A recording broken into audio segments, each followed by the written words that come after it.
अस्सलामु अलैकुम नाज़रीन इकराम, आप देखना शुरू कर चुके हैं आपका अपना यूट्यूब चैनल दिल के लगी। तो आइए आज शुरू करते हैं शेख सादी की नसीहतों के साथ। पेश है आप ज़ात की खिदमत में शेख सादी की नसीहत। जो अक्लमंद जाहिलों से लड़े वो इज़्ज़त की तवक्को न रखे।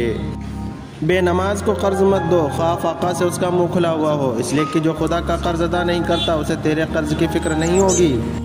मुश्क वो है जो अपनी खुशबू से अपना पता दे, ना कि अत्तार बताए कि ये मुश्क है। जो शख्स अपने से बड़े आलिम से इसलिए बहस करता है ताकि लोग उसको आलिम समझें, तो लोग समझ लेंगे कि वो जाहिल है। जिसने इल्म हासिल किया और अमल ना किया तो वो उस शख्स के मानिंद है जिसने हल तो चलाया लेकिन बीज नहीं डाला। बुरों के साथ नेकी करना ऐसा है जैसे कि नेकों के साथ बुराई करना। ऐ फ़लाँ इब्ने फ़लाँ, ज़िंदगी को गनीमत जान और उस आवाज़ से पहले कि फ़लाँ शख्स नहीं रहा नेकी कर ले। अपना राज दोस्त से भी मत कहो, खा दोस्त मुखलिस हो, क्या खबर कि एक दिन वो दुश्मन बन जाए। इसी तरह हर तकलीफ़ जो तुम दुश्मन को पहुंचा सकते हो न पहुंचाओ, शायद यही दुश्मन एक दिन तुम्हारा दोस्त हो जाए। एक बादशाह ने एक पाकबाज से पूछा कि आपको कभी मेरी याद आई?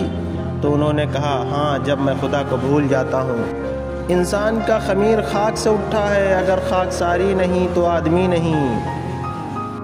जो शख्स ताकत के दिनों में नेकी नहीं करता है वो कमज़ोरी के दिनों में सख्ती उठाता है। शेख सादी के गुलदस्ते में से ये थी कुछ मुंतखब नसीहतें। आप इनको सामने रखकर अपनी ज़िंदगी को खुशगवार बना सकते हैं।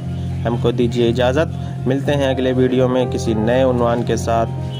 तब तक के लिए इजाज़त दीजिए और देखते रहिए हमारा चैनल दिल की लगी। लाइक और सब्सक्राइब करना ना भूलें। अस्सलामु अलैकुम।